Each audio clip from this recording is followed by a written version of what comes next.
गणेशाय नमः। सूर्याष्टकम्। आदिदेव नमस्तुभ्यं प्रसीद मम भास्कर।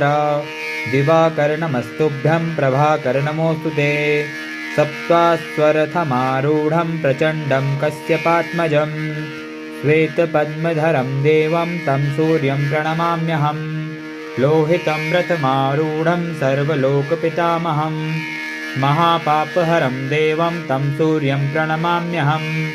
त्रैगुण्यं च महासूरं ब्रह्मविष्णुमहेश्वरं महापापहरं देवं तं सूर्यं प्रणमाम्यहम्।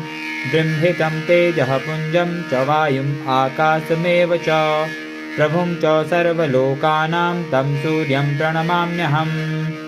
बन्धूकपुष्पसङ्कासं हारकुण्डलभूषितम् एकचक्रधरं देवं तं सूर्यं प्रणमाम्यहम्।